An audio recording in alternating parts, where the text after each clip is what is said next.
Today, it's Edwin's Monday evening property rant.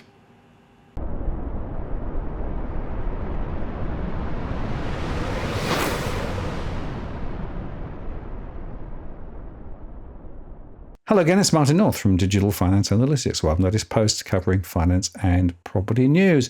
Another Monday evening, and Edwin is with me once again. Hi, Edwin. How are you doing? Martin, I was a little bit scared early this morning. There was a video going around of the King's Guardsmen on the horses galloping past the palace. Two black horses and a white horse. And the white horse had an empty boot, rider's boot on it, signifying some sort of death. So that sort of reflects royalty or high-ranking official that's passed away. And I thought, I don't know what's going to happen to the Monday Night Rant. I was, planning it wasn't you. So it's not you. So I'm relieved now. No, still here, and there's nothing reported on the news so far here in the UK. So I have no idea what that signifies. We should say, Edwin, that you've got cloud there, so Elon's system is completely useless, right? So you're on the reserve backup, the phone link. So if we get a little bit of a wobble on the internet connection, we apologise, but we'll do our best. Well, yeah, look, he's letting me down, old boy Elon. I've got to really, get him on the bat phone and hey, what's going on? These plans are yours. They're just not cutting it. Either put more satellites up there or get more money back. One or the other. Can't have it both ways. Yeah, exactly. Well, of course, if you can't connect with him, you can't really send him a message. So whether that's part of the conspiracy or just the happenstance. All that stuff that's happening now but look, over the last week I took Dusty and Evan to the vet, right? And went to the vet, and the vet said, they got treated, they got looked at, annual checkup and so forth, and said, look, do you mind if I pay cash? And the vet said, oh, not at all. We welcome cash, and as a matter of fact, just about everybody here in the mountains around where I live in that particular vet had been paying cash. And I took a step back and said, well, why is that? He goes, well, with everything that's been going on lately, everyone wants to keep cash about. They want to keep cash around, cash handy, because there's so much going on, and there's so much confusion. You don't know whether things are going to be up or down, whether the internet's going to be up or not, what the banks are going to do. So there's a lot of confusion out there, which, then you look further as to what we're going to be talking about. There's so much confusion out there in the property market, and it all comes back to one thing, Martin. All this confusion stems from one thing, and that is, government policies and the way they handle new mandates, the way they dish it out. And last week we saw, how we witnessed government policy 101 in those two videos that we played to our viewers, and now we're going to talk further about the aftermath of government policy and what happened. Yeah, absolutely. And it is, it's a bit crazy what's going on, I have to say. And I made a couple of videos over the last few days just pointing out how broken the property market is, and how much of that is actually linked very strongly to what governments have done or not done over the last 20 to 30 years. And of course, they're talking about, 10,000 houses, sort of shared equity. Of course, the Greens might block that because they're trying to push the negative gearing and some of the other, changes that they want to see. And of course, there was an announcement yesterday that something like 40,000 social housing units will be funded from superannuation, the big superannuation funds chipping in. But there's an analogy that I've got. The last two explorers that have gone to the moon, one from Japan, I think, and one from the US, both landed on their sides. I think there's a really good analogy there between that and the property market. The property market is broken, and they're sort of saying, well, we got some information, etc. But actually, the point is that it's not functioning anything like it should have. And I think there's some interesting analogies there. This is the thing. So, and this is what I've been saying for quite a number of months. So even last year I've been saying, look, we can't look at we sort of can't predict what the market is going to be doing.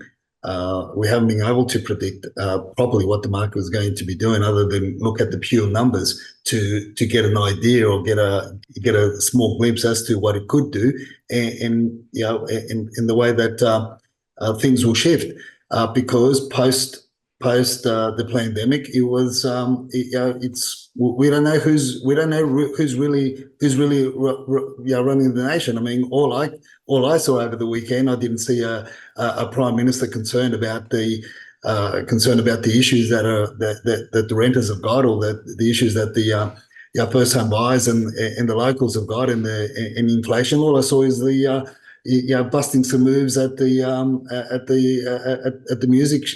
music festival of sorts, being a Swiftie. So that's one thing for sure, is that politicians want to be Swifties, but they don't really want to be doing the work that they're meant to be doing.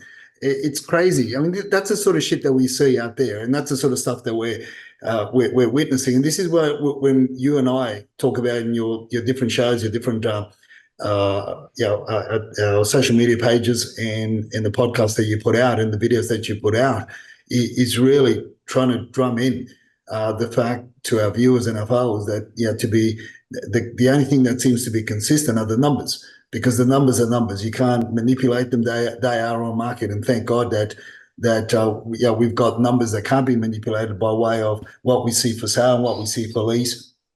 We can cherry pick we can cherry pick sales that are really sky high. We can also cherry pick properties that are that have gone mortgagee in possession for one reason or another. But when we get to the bottom of it, it's not really what those articles it appears to be in those articles. There's a lot more to the truth. But look, our point of consistency are the numbers.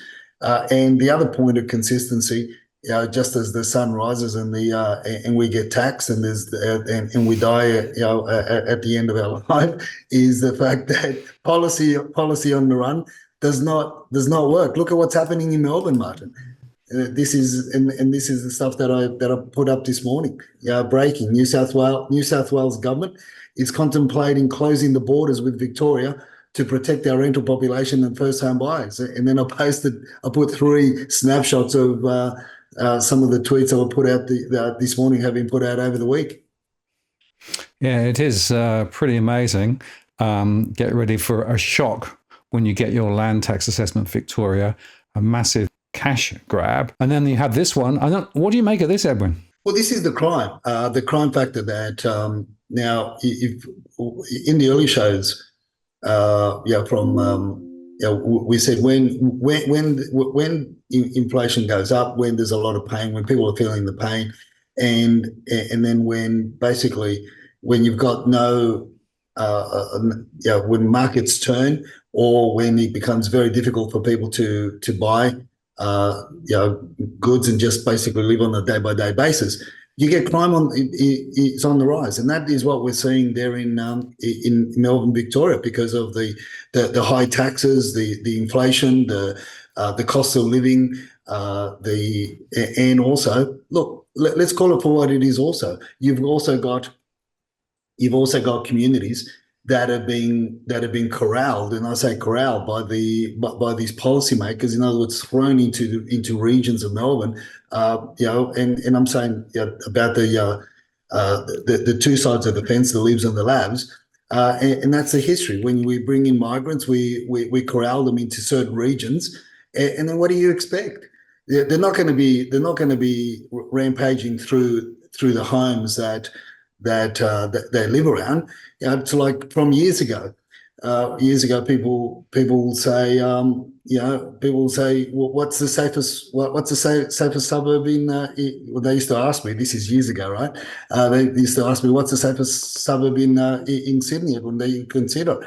A lot of the people that I spoke to, they would think that I was going to say, Strathfield or the North Shore or Pinball or the likes. I'd say, no, Mount Druitt and Campbelltown were the safest suburbs. Why? Because that's where most of the gangsters, most of the thieves lived, right? And then they spread out, and then they most of the burglaries happened in Strathfield, or in the North Shore. So, and this is what's happening now in Melbourne. This is what happens when you put people in these communities. You create these havens. It's happening all over the world. We started talking about England, as there was another podcast I was watching early this morning whilst I was having a coffee with Dusty and Evan, of a fellow there in England that's going around parts of your neck of the woods now, but London and English cities, and looking at how some parts that were 10, 15 years ago were tourist attractions that become ghettos.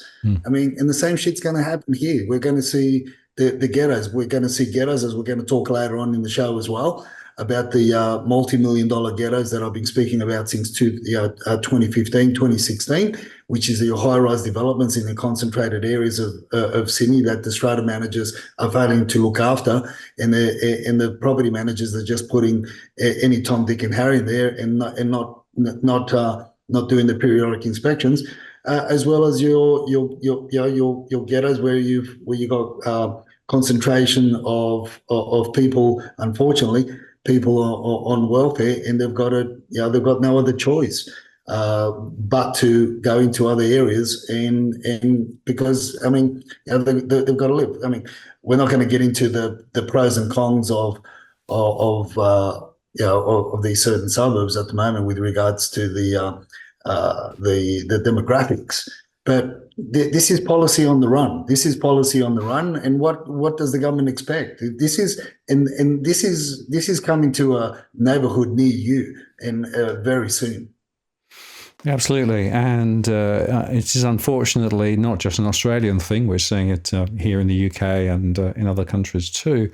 But there are some particular characteristics about Australia. We might just go back to this slide, because this highlights the significant land tax hikes that are coming through.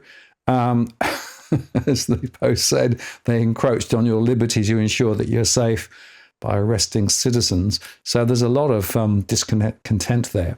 And rightly so. I think people are questioning, motivations and what's going on. I would argue that one of the motivations, very important one, is back here, right? Guess who's got a whole portfolio of properties, right? 8 properties, 7 properties, 6 properties among the registry of interests.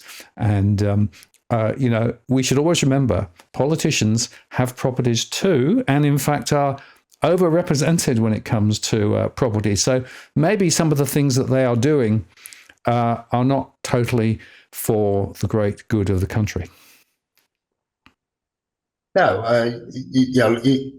my question to that is, Martin, I wonder how many of the politicians that have got investment properties are also selling their investment properties in Victoria, because Victoria seems to be a basket case at the moment with regards to investors selling out. And that previous post, that image that we posted up, I posted up on my Twitter feed of Crystal Mitchell with her friends'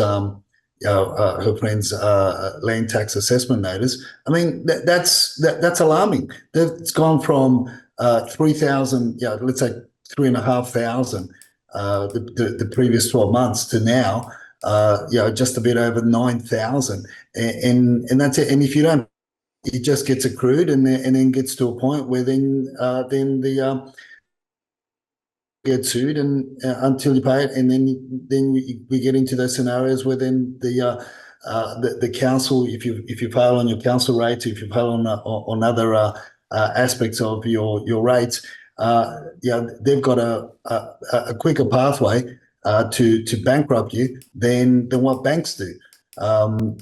Being creditors. So this is the same, and this is why we said last year, we said watch this space. Middle of last year, when we noticed that the WeChat chatterers were pulling out of Melbourne, and we were talking about the reasons why, we were talking about policy on the run, we were talking about the issues, we were comparing it back then when we started talking and raising the issues that they're facing now, the investors are facing now. We were comparing it at that time with what had happened in New Zealand, and it's really a carbon copy of what happened in New Zealand. And what did the governments here expect anything different? and more to the point, when you've got greater and more excessive fees that were going to be payable by investors, and this is why now we've got as much as we're seeing a lot more properties go on the market in Melbourne, we're not seeing them come on the rental arena because investors don't want to keep them for rent. They want to go out, and so there's a story in itself on that side of the equation. But the aftermath, or the one of the effects of that, is that people are coming back to Sydney, particularly the chatterers, and now you've got the silent tigers and the new kids on the block are in Sydney, and this is it, and this is the competition that everybody's facing, all because of useless policy on the run that doesn't fix anything. It creates more problems. Early last year, I said, when these things are enacted, when they actually start playing out, I said renters are not going to be better off. They're going to be worse off, because you can see it. The writing was on the wall. Once investors start pulling out and there's less property on the market, and there's an increase in population, and a huge increase in population by way of migration. I mean, what did they expect, Martin? What did they expect? I mean, you scramble a few eggs, you get an omelette. You don't get a banana cake. No, you don't. Absolutely right. And I suspect that some of those omelettes were made with rotten eggs in the first place. It's worth noting, I think, that ANZ's come down with a slight downgrade for house price forecast for Sydney and Melbourne, because basically they said they slowed faster than expected since the start of the year. So they're still looking at a rise in Sydney of 4 to 5%, and Melbourne is set to lift by 2 to 3%, which was smaller than the previous expectation. So only a minor change. But I have to tell you that my own view is that we are seeing some very different dynamics in Melbourne and Sydney at the moment. So I'll be quite interested to see to what extent the continued falls in Melbourne spread.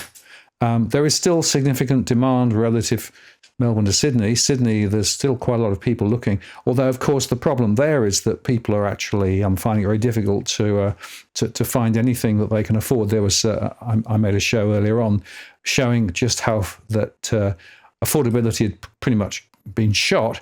But of course, what's happening now is, particularly in the Sydney areas, people are now talking about the regional towns. You know, the way to solve the way to solve your problem not finding a property is just to go a lot further out. So it was interesting that Domain actually made the comment that people can't afford to buy in the Sydney Basin, but you can afford to buy up on the Central Coast. The point, of course, there is that you're a long way from getting into Sydney. I mean, okay, there are good transport links, but it's still a fair old time. And I know that when I was down in Thirroul, it was an hour and 20 minutes to get into Sydney, which, if you add that to the beginning and the end of the day, as well as the costs, just the time involved. So basically, the story is, for a lot of people looking to get into the market, the only way they can do it is to either buy a unit, probably a poorly constructed unit closer in, although not that close in possibly because of the price differential, or to buy a house a long way out and then put up with the lesser infrastructure and also the long travel times. I mean, the system is broken, property is broken. And we keep coming back to this, Edwin, because it's so critical. This is not something that's just happened, right? We've been calling this out for a good number of years, and now it's all coming home to roost, as it were. And it's interesting to me that all of the spruikers, all of the people on the socials connected to property are spruiking like they've never spruiked before. Now's the time to buy, blah, blah, blah, blah. I just don't think they actually are really representing the true reality. Well, in general terms, right? In general terms, you could say anything it'll fly. It's when you start getting into into the nitty gritties that you see how much of a difference that there are between two markets or two areas or two adjoining suburbs, for as a matter of fact. In relation to your original comment about the difference between the ANZ report with Sydney prices still climbing by another 4%, although not climbing as quickly as last year, and also in Melbourne, by I think it was 2%. But I think in general terms, the gap is a lot bigger because of what you said, and what we've been talking about, how the markets are reacting totally different. I mean, we've almost got double the amount of numbers on market. We certainly have double the amount of homes, freestanding homes on market in the Sydney region than what we have in the Melbourne region. The rentals are almost on par. So you've got two dynamics. You've got investors pulling out of the Melbourne region and looking at other opportunities. I think the gap between the two is understated in general terms. And as I put in my predictions for 2024, I said there are some parts of Sydney that we're going to see, certain areas, certain suburbs, certain areas in certain suburbs that are going to climb, and certain style of homes and properties, even apartments, that are going to climb, anywhere between 10 and 25% this year. It may alarm some of our viewers, but that's a fact. That's what we see on the ground. That's what we're noticing. That's why we've got the finger on the pulse with all the websites that we subscribe to, all the information and data that we subscribe to, our colleagues on the ground, the information that we get from the agents, and it's not just a Tom Panos type of index of auctions that he does on a Saturday. We've got a broader net of information, so we can see the difference. We can see the difference there. And then in relation to the other aspects of the market, yes, the system is really broken, and people, unfortunately, that's why I say unfortunately, people are going to be making those hard decisions, Martin, and they're going to be commuting an hour and a half. I mean, some of my family in Chicago, up to 3 years ago, they were, before they started working from home there as well, up to 3 years ago, they were commuting an hour and a half to get to work in Chicago. So for them to, when I used to talk to them and say to them that, commuting 45 minutes an hour, it's a long way, and I'd say, their regular one-way trip was an hour and a half. And that's what people are going to have to start getting used to here as well, if they want to have the luxury. And unfortunately, we have to call it a luxury, Martin, because it's gone back from we've gone past any other aspect other than having a home, a freestanding home on your 550, 600 square meter block of land. It's a luxury, and even if you go into the regional areas or your central coast and heading down towards Thirroul and beyond, or even mid mountains and beyond, it's a long way. But you've got to make those sacrifices, right? You've got to make those sacrifices. People are going to be making the sacrifice. So I can see out of this, I can see that there's going to be, as much as the big corporations are pushing for the people to work, to go back to the office, and as much as the Lord Mayor of Sydney may want everybody to go back into Sydney to pump the commercial aspect of Sydney back up again because it's floundering. There's a huge push to still work from home, and that is the only other way they're going to do it. There's going to be these compromises, and there will be push through the unions and the unions that represent different industries. I can bet your bottom dollar that there's going to be representation to even break the week up into 2 weeks at home, 2 days at home, 3 days at work, or 3 days at home, 2 days at work, however they juggle that. But there's going to be a stronger push to work from home because people are going to be commuting a lot further. And the other thing, Martin, is that these bright sparks that we've got at all levels of council, they don't realise is that by bringing more people in, by bringing more and more people in, the roads are becoming more and more congested. And the other scary thing, as you drive closer into the central hubs of Sydney, as you drive closer into your Chatswoods, your Hurstville's, other Parramatta, and further in. You're having to navigate around these bloody scooters that are delivering food everywhere. It's crazy. I mean, I've had so many near misses in the last week. It's unbelievable. It's crazy stuff. So, and the congestion and roads are becoming. I don't even know why we pay the amount of tolls that we pay, given the fact that it's most of the time, and it's not really a peak hour anymore. It's almost in some main roads, some motorways. You basically running not as congested as peak hour, but not far from it.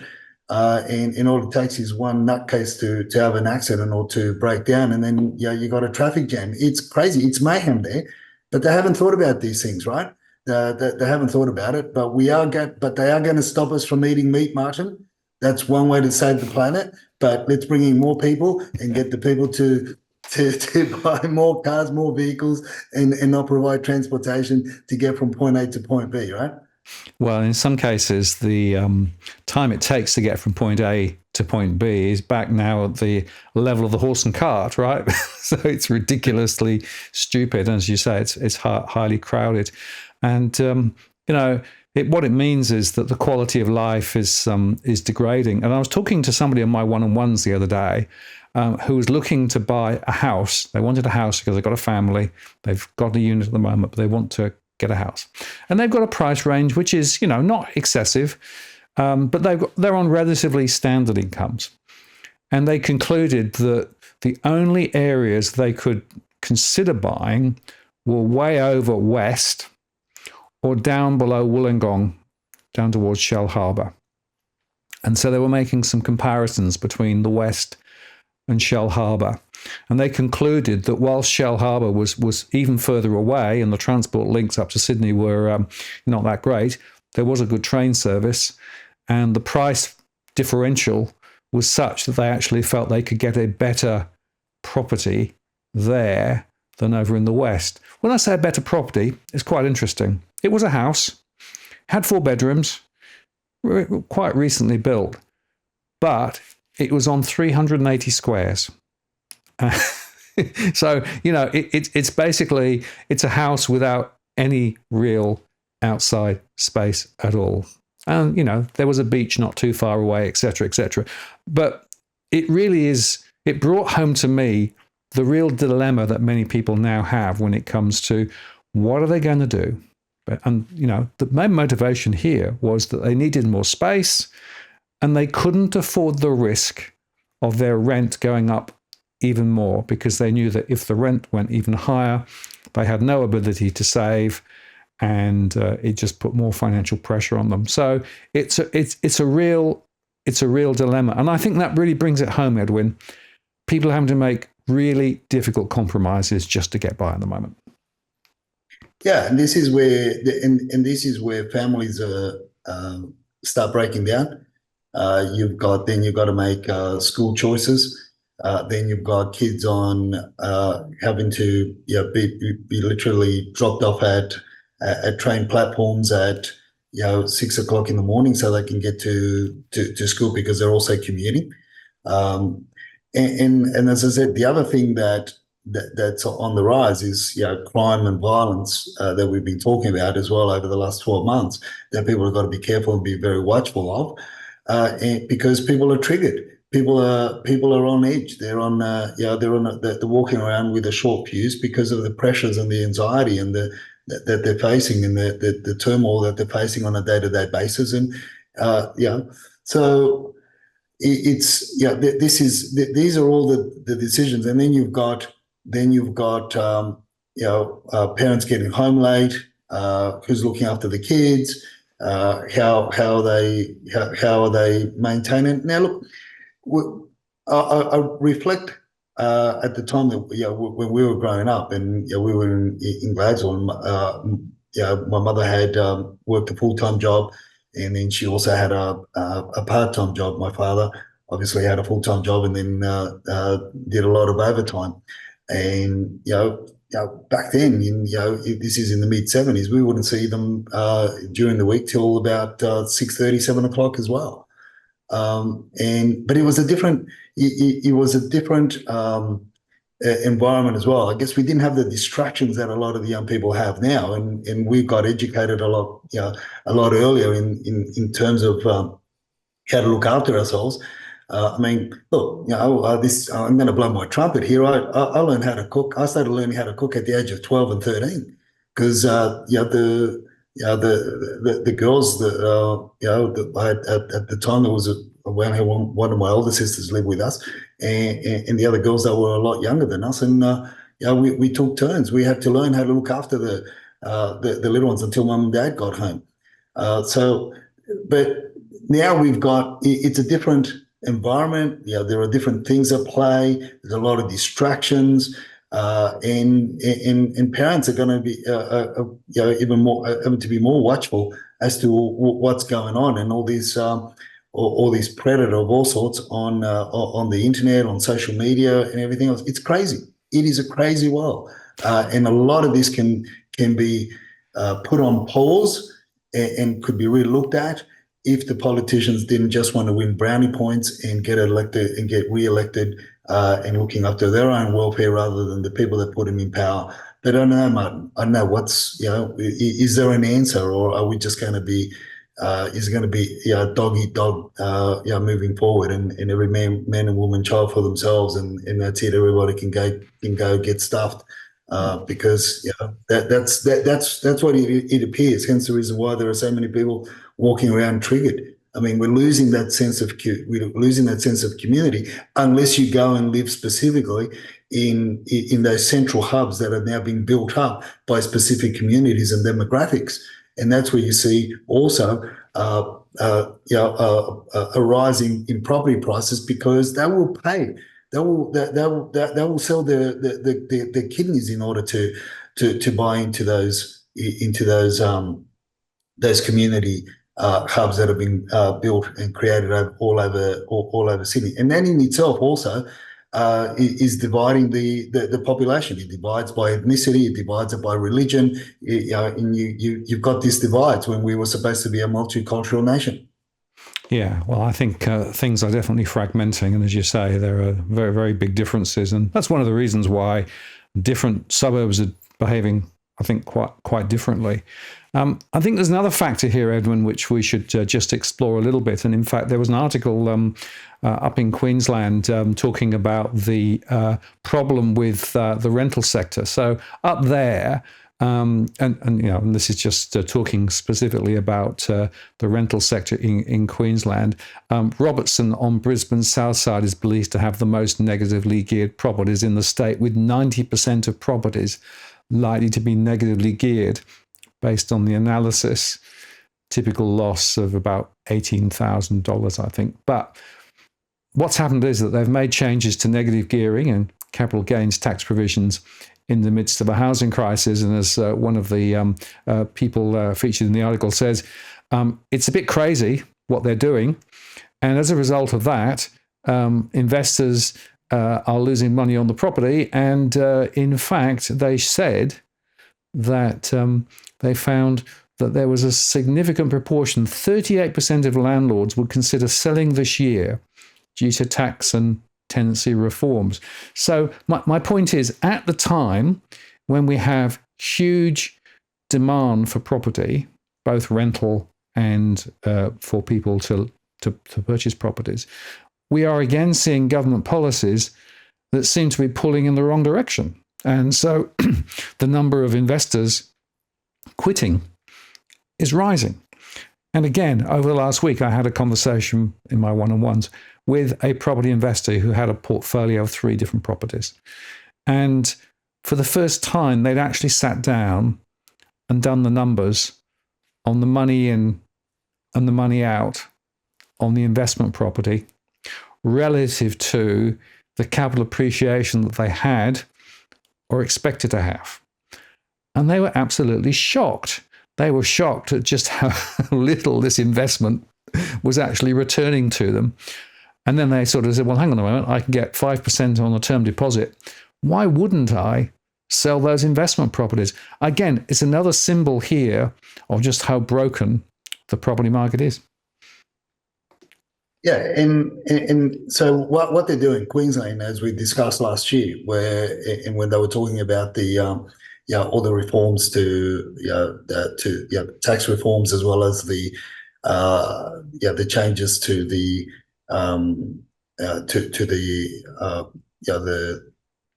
the rental side of things with the minimum standards for rental properties.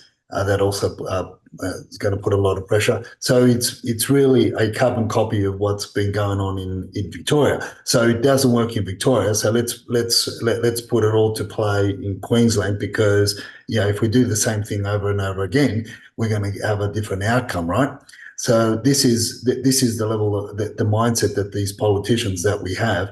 And again, I say, it's not just the labs; it's also the libs.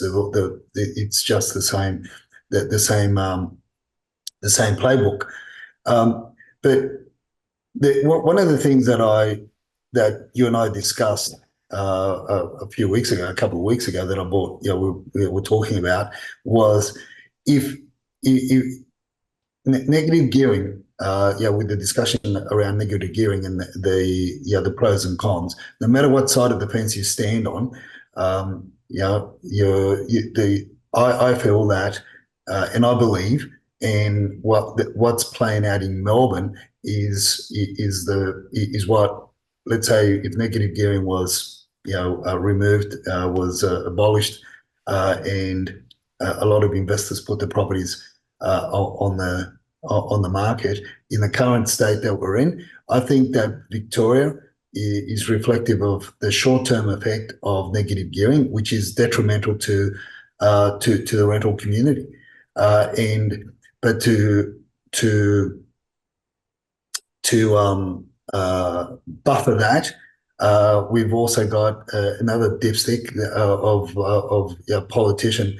No better off than the last one that we had here in New South Wales, now saying that he's going to bring in migrants in order to build the housing that we're falling short of, and that's the only thing that's saving. In a way, that's saving the market at the moment, or the people that are still left in there holding on to rental properties, because so in the short term, I think it's really detrimental to the rental side of things, because we're seeing it, we're witnessing what happens when a lot of investors exit the property arena. It potentially could play out a lot differently here in Sydney, because obviously most of the migrants want to stay here, and there's still a lot and a lot more coming, and a lot more want to stay here. And things to overall, I'd say, regardless of what the rest of our viewers think, I'd say that New South Wales is the better state to be in at the moment. Given the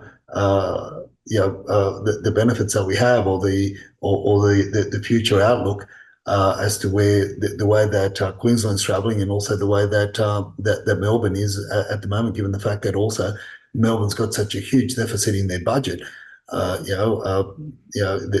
so much in the red that they've got to raise all these extra land taxes in order to keep the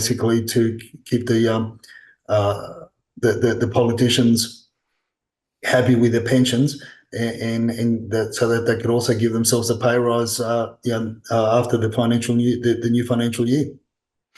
Yeah, and it's interesting because that article that you showed there made the connection between migration and more builders, right?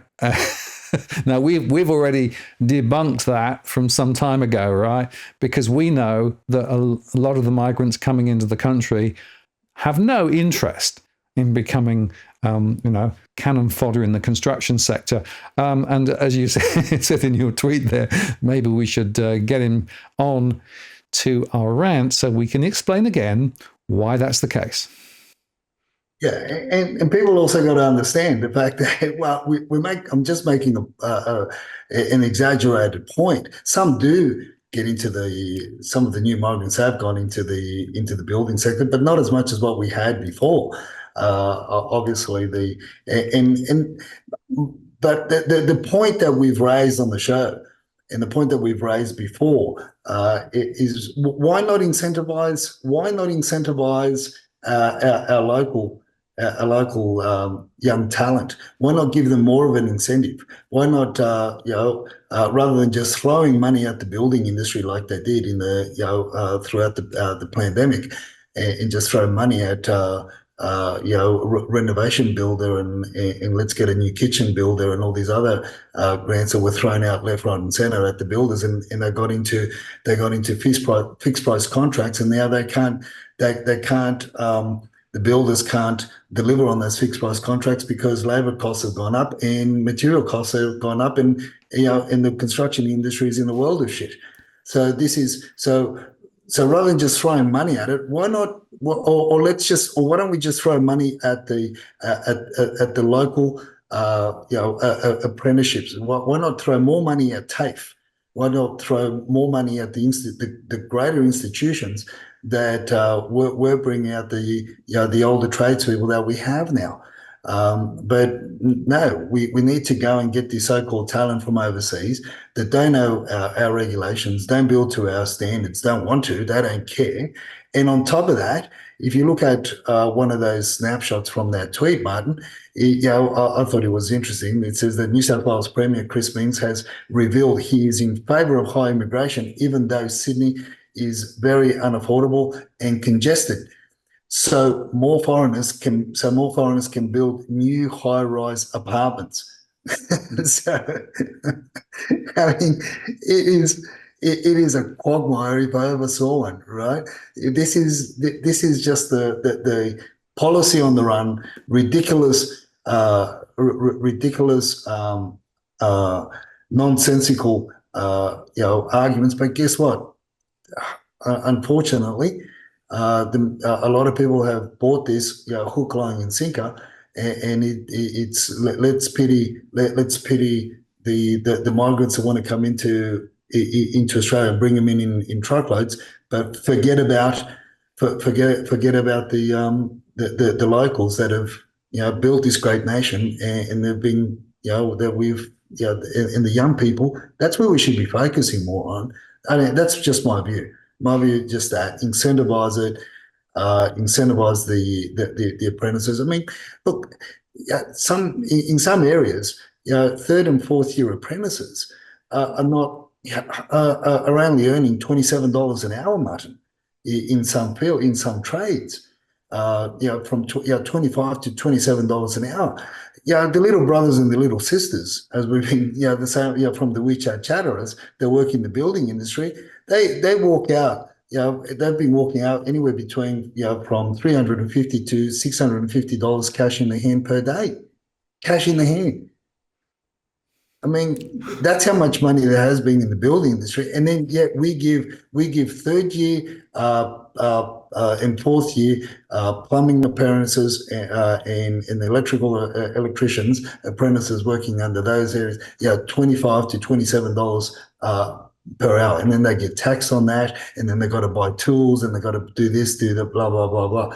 I mean, what's the incentive? There's really no incentive, right? When you see somebody that's not skilled, that's not licensed, that hasn't gone through, that doesn't understand the regulations, can only just get by with minimal English skills, doesn't understand how to work in a construction environment, but yet they can walk away with $500 cash in their hand. That's crazy shit. Yeah, I agree, and it just shows you again how badly thought through this whole story is. And I'm going to sort of progress the conversation slightly by saying, but there's another story when you start looking at the WeChat chatters, right? Because, I mean, this was an astonishing report which shows you that at the other end of the spectrum, $18 million landmark apartment in Point Piper to sell. And it's just another example again of the fact that elsewhere there are significantly well cashed up people who are still willing and able to buy in to the local market. And I think that the view you'd probably have, Edwin, is that we're seeing more and more of these cashed up people being part of the story here. Look, and this is where this article is making the rounds amongst the different groups that Dusty follows on WeChat. And the interesting thing about this is what the article doesn't say. I mean, what it says is, for our viewers, so they don't have to go out and read the whole thing. It's really talking about what you'd call the superstars of the Chinese entertainment industry, how they love Sydney, they love property, and how they feel comfortable and safe owning and living in Sydney. Obviously, that influences a lot of other Asian celebrities from all over the world to do the same, and at those price points. But what they're mainly talking about in WeChat is, although this article's focusing on this Tianzhen, her property with that's worth $18 million that she bought, I think in 2016, what they're saying is outside of that, it's the other story that's not really told is all the other social media influencers, celebrities that don't have that as high standing as she does, but still have a lot of money. How that at that level has influenced others at a lower level, from your 5 million to 10 million, buying in droves as well, and using the homes to just basically spend the holidays in. We know that for a fact because, as we said, we've our connections with the New Kids on the Block and the group that we're involved with that.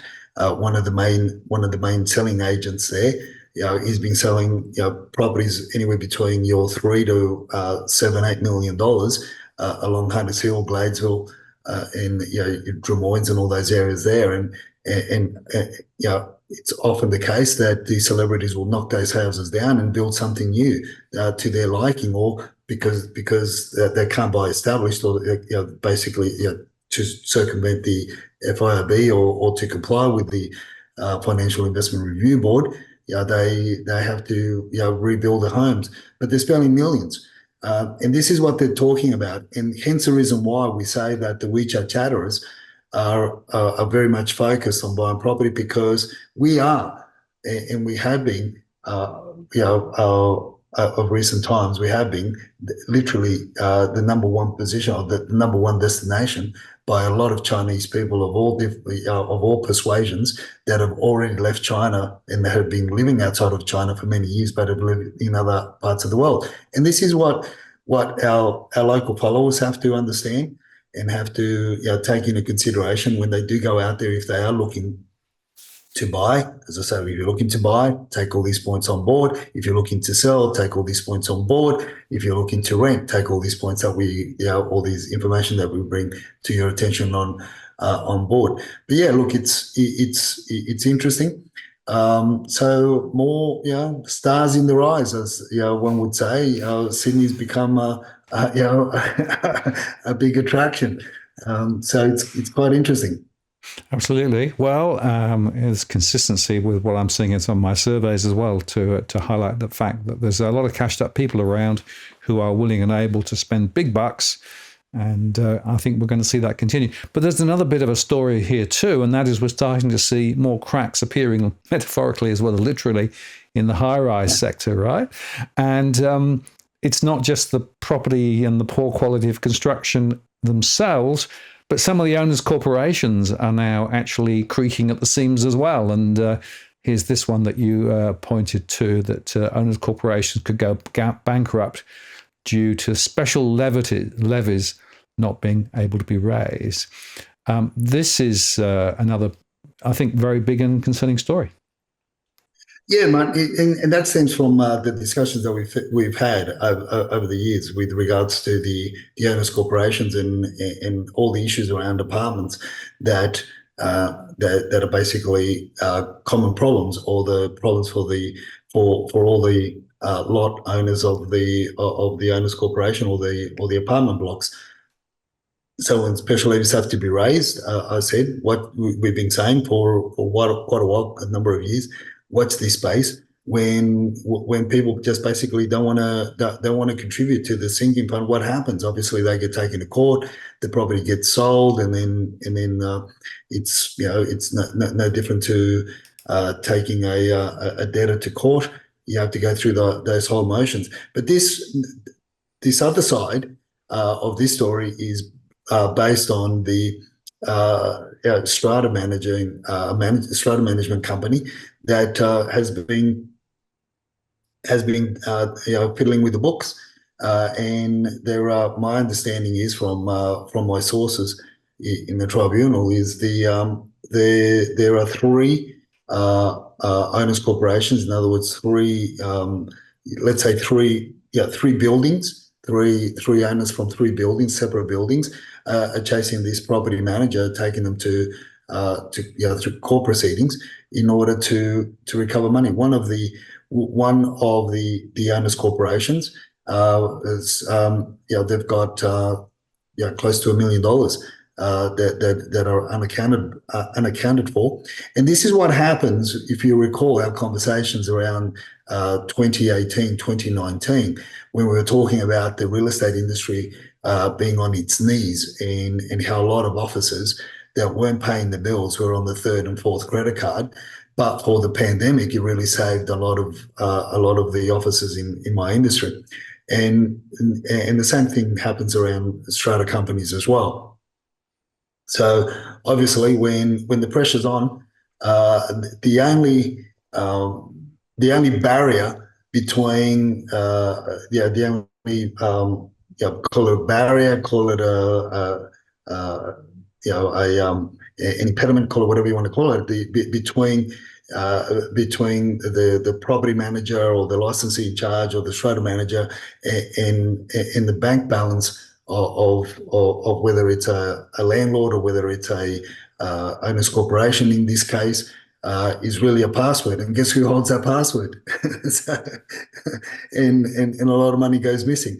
So if you recall our conversations around 2018, 2019, there was a lot of issues around property managers, licensees in charge, being in a lot of hot water with New South Wales Fair Trading because of the misconduct and misappropriation of funds from trust accounts.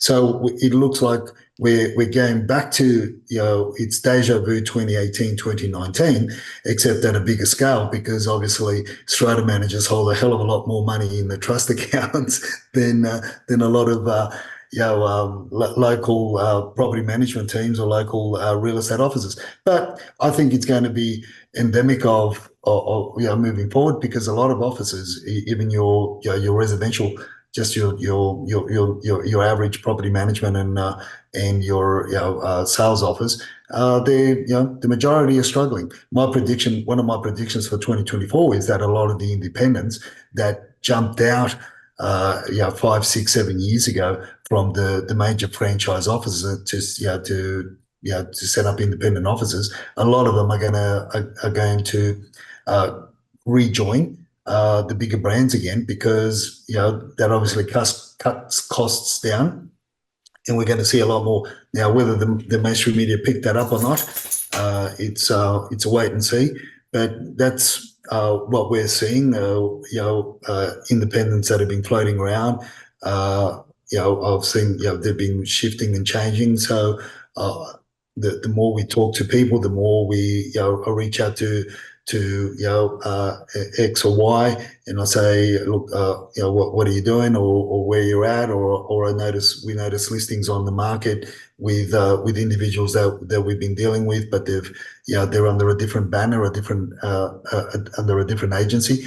So there's a lot of shifting and moving around of because of the pressures, and I can only see that fair trading I got going to have a lot to handle moving forward as the offices come under a lot more strain, because the sales figures aren't there to keep an office moving forward. Absolutely. Well, and anybody who's thinking of buying into high rise should ask some hard questions about the owner's corporation and in the way it's financed and what its financial condition is. And let's move this conversation forward into the numbers, because as we keep saying, the numbers are the touchstone. And in the Sydney region on the 19th, we had 15,990 properties for sale in the Sydney region. And of course, the slight move up to the 26th, 16,115. So another slight rise. But if you look at the comparisons this year, last year, the blue being 2024 and the other color being 2023, we're still tracking lower. Yeah, we are. We are tracking lower. And this is where it counts. The numbers that we look at are the numbers in the Sydney Basin, more to the point where most of the articles are written about, most of the action happens. So look, we're sort of following the same trend, obviously at a lower level, but we're following the same trend as we did last year. Moving forward, we'll probably get a little bit of more of a rise, as we also did in 2023. 2023, going into winter, the numbers climbed a little bit more, but then they pulled back a lot. But yeah, overall, we are tracking a lot lower than 2023. It's almost, when you look at the 2024 numbers, the current numbers, and I look at the numbers for 2022, it's almost like they're identical to the numbers that we were tracking on a weekly basis in 22, Martin. It's very interesting how that's playing out. But yeah, overall, we're still less. The warning to that is, obviously, as I said, I've been saying for the last few weeks, is the new migrants that have come in over the last 12 months have now settled in. Now they've got a history with the work, they've got job history, they've got banking history, and now they know where they want to basically live for the next 5-7 years or longer. They've been watching, they've been spying the land, and watch this space as you see a lot more silent tigers out in the prowl, and not necessarily it's not necessarily just happening in the Blacktown LGA. Absolutely. But the startling news, I think, is Melbourne, right? So if we look at the situation in Melbourne, this is on the 19th, there were 26,249 properties listed for sale in the Melbourne region. Go forward a week, 26,676. So we are continuing to see more listings coming on in Melbourne. This is a very different story to Sydney, isn't it? 100%. And if you look at as I said earlier on, if you look at the freestanding homes, it's double the amount of what we've got in Sydney. What's playing out there is really interesting. But interesting to that also is, of course, we've been looking at the land envelopes, or like you could say the house and land packages that are up for grabs in Melbourne as well. I mean, we're clocking the 4,000. But there was an article by realestate.com that put out on the 20th, and that's it was Australia's facing a housing shortage, but some areas have thousands of new homes in the pipeline. And I started reading that article, and it's what you and I have been talking about, the fact that it's all basically, the thousands that they're referring to is Melbourne. I mean, and then I put up a tweet, hashtagging the author of that article. I said, indeed, Megan Liu, but who wants to actually build in Melbourne? What home builders remain in Melbourne when so many investment properties bought as home and land packages only years ago, now being dumped, put on the market? Why not buy an already built rather than take a risk, right? So that was my rebuttal to the REA article as to there's thousands, there's a lot of but basically the author's basically saying, I don't understand why people are whinging and complaining when there's thousands of approved. Obviously, it's a young reporter that doesn't, they just shoved her in there. Yeah, here, go and report on property. Cut your teeth on being a property journalist before we let you do anything of substance. And here we are. But it's without understanding all the fundamentals as to what's been going on. And I dare say, apart from WA, Melbourne has had the most amount of builders go bust. Absolutely. And I like the last little bit there. And there are the taxes, hashtag good luck. I really liked that. I thought that was totally appropriate, Edwin. Totally appropriate. Let's just move the conversation forward to look at Brisbane, because there, of course, the story is rather different. Last week, 3,262 properties listed for sale, and jump forward a week. It's almost like, why did you bother to look? So 3,238, right? So a completely different story. Compared Brisbane to Melbourne. And I'm still seeing a lot of demand. I'm still seeing a lot of people looking to move out of particularly Victoria up to Queensland. I'm also seeing quite a few of those new migrants who came in through Sydney and Melbourne also looking up in Queensland. So there's considerable demand there. Not necessarily a very good story, though. And as we highlighted earlier on, some of those property investors who bought earlier on are scratching their head a bit in terms of trying to get the returns up. So it's not all good news in Brisbane and the surrounding area either.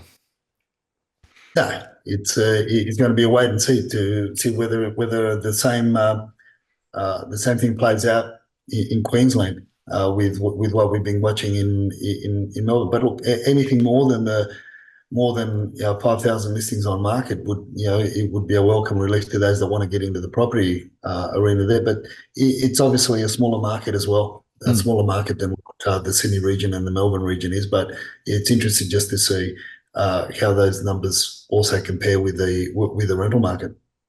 Well, let's talk auctions, because there was an interesting observation that you made, and I think it's worth just repeating. Over 25% of auction sales come off the market prior today's auction across Sydney. So most of the prior auction sales are based on offers made that owners could not refuse. Interesting observation.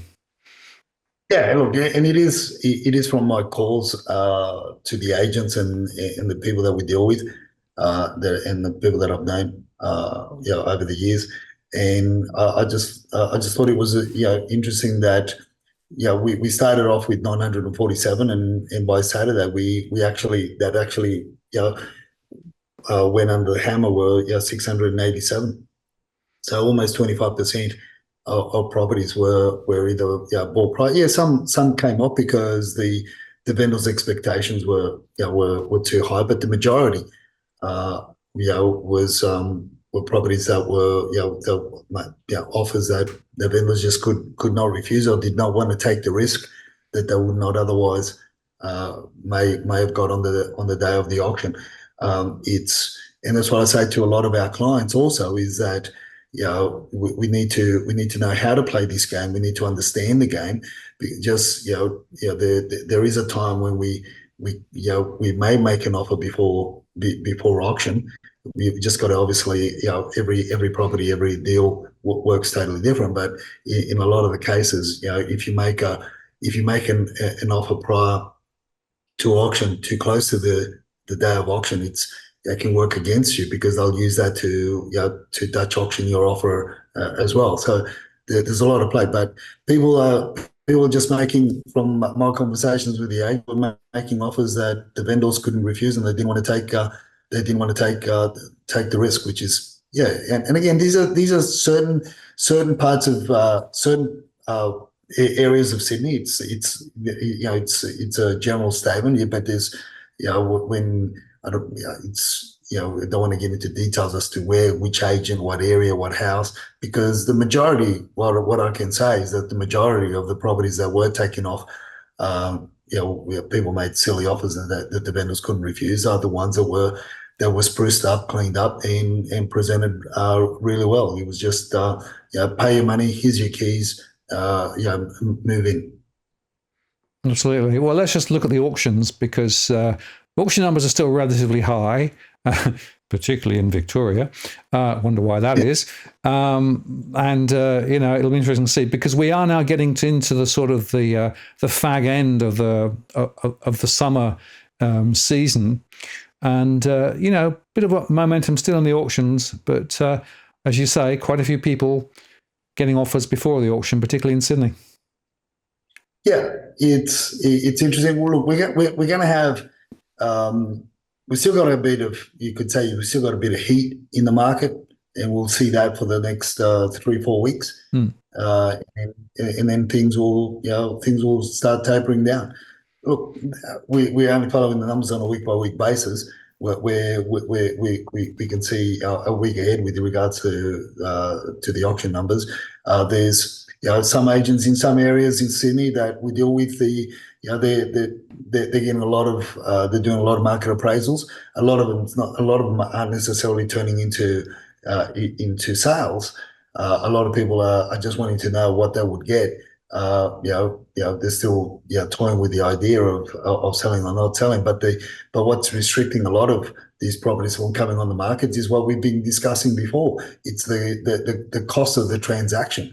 It's not so much the commission that they have to pay on the sale, but also the stamp duty on the purchase. And when they go from a let's say an unrenovated $2 million property, then they'll want to downsize to a villa or a townhouse or a 2-bedroom freestanding home or a newer home in the vicinity. They're still paying your 1.5, 1.6. But you're paying 5% stamp duty plus other costs to come in. They're staying put. So there's all these factors obviously are paid. But one thing for sure, Martin. One thing interesting about our auction segment is the Tom Panos Index. Yeah, he's back, baby. He's back. Watch with interest, eh? Yeah, let's watch with interest. Look, with all due respect to Tom, I actually did watch the 4-minute video that he did. As much as I take the piss out of him, but I actually watched the video, and I tried to make sense of what he was saying. I just that's why I say that when I put that tweet up, it was the Tom Panos Index is back, baby. It's because we're not going to know if you're just following the Tom Panos Index and forgetting about every other indice or every other information out there. You're going to be one lost puppy. You're going to be way behind the 8 ball, as they say. Yeah, good point. Well, let's just quickly switch over and turn to the very sad story of the rental sector. So again, on the numbers, and this is looking at the early week of February with 9159 in Sydney. Jump forward to 26th, and we're at 8169. So we're continuing to see a decline of properties available for rent in the Sydney region. Of course, all the students are back, and a lot of people trying to get in. And the Melbourne story, if you go back to the end of January at 8905, now 7996. So in both areas, you can see there that the rental story is not particularly solid. A lot of people finding it very, very difficult to find anything that they can afford. Rents are still rising, and I was talking to someone the other day who's being confronted with a 20% lift in their rental, 20%. And so the dilemma is, do I pay or do I try and find something cheaper? And of course, then you go back to, well, do I want to compete with another 20, 30, 40 people all queuing to get into the same property, and what's the chances that they can rent? So it's a real critical dilemma. But I suppose the good news, Edwin, is that there is a solution, maybe. Yeah, there's a solution as if there's a bit of a small. I was overtaken on the M5 by the future of housing. So that's. I had a good look, through the glass doors there. And it was decked out. It looked okay. You could see the the bedroom, the cabin for the bedroom at the front upstairs. So it's really the mobile homes. But what I've been there were some articles floating around over the weekend that the Labor government are really trying uh, to stop people from. I didn't go into too much detail, so I won't go into too much detail in the podcast. Like I didn't read it or didn't go into reading the detail. But my understanding on the surface was that the state governments or the Labor government's trying to stop people from having permanent caravans fixed to the properties. There was a report on a news show, I think it was Channel 9, of somebody that had built a portable home behind, and I think it was in Victoria. Sorry, no, it was in around Yass or somewhere there. Anyway, halfway through, I'm thinking, shit, okay, interesting. But towards the end, the elderly gentleman was saying that I thought it was, on a 750 square meter block or something, but it happened to be his dwelling happened to be on a 35-acre property or something along those lines. So it was crazy. The governments are creating this issue, but yet not allowing portable homes. I mean, in a lot of LGAs, if our viewers don't know, you could literally, you could have portable homes as long as it's not permanently attached to your sewer main, because you obviously have to then get council approvals, you have to get DAs, you have to get all sorts of certification in order to have a permanent dwelling. But you can have portable dwellings on a lot of LGAs will allow you to have that for a certain amount of time, blah, blah, blah. So you have to go into the details. Hence the reason why, a good 10, 12 years ago, there was a trend to go into to build container homes. I knew a couple of container home builders that were looking at that as the option to building granny flats back then. So it's interesting. So damned if you do, Martin, and damned if you don't. But it's not getting any easier for the renters. Now, I'll just make the point, of course, the answer is you just continue to live in that on the back of a lorry, right? So you can just park up overnight and then go on again. So perpetual motion, right? So this is the new future. Unfortunately, it's not good. Okay, tip of the week, Edwin. Tip of the week, and this is one of those that I have to say, of all the tips, this is a critical one. This is about making sure that you've thought through the inevitable question of wills, enduring power of attorney, and those sorts of things. What happens if you are unable to manage your affairs? Who's going to do it? So many people just don't think about this until it's too late. No, look, and the reason why I brought this tip up, over the weekend, I came across two cases or two matters that, different individuals brought to my attention, and it had to do with properties and wills and estate. One of them was in a nursing home. They're at death's door and doesn't have a will, and that was frankly scaring to get a will in place. The big question at the end of the day is going to be: did they have capacity in order to, otherwise, it's a big schmozzle. The other one was only on Saturday.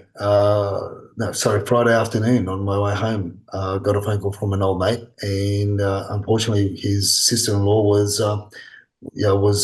in hospital. They only gave her a couple of weeks to live, and was already placed on morphine to deal with the pain.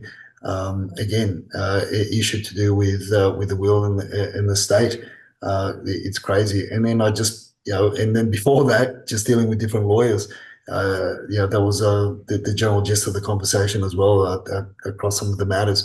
Obviously, they reach out to me because of to talk and discuss certain things about properties, what the value of the property could be. What if they sold it, all this sort of stuff. They ring me up for advice, and or I have to go into the offices and do a consultation with them. And that's why I brought this to our viewers' attention. So really, after all that, and it all just seemed to be clumped in this week, I thought, shit, even I've got to update my will and have that. More importantly, is the fact that to have the enduring power of attorney, meaning that should you be incapacitated and then unable to look after yourself, somebody's got to be authorised to make those legal and financial decisions to be able to look after you, in the future. So that's more important in a way.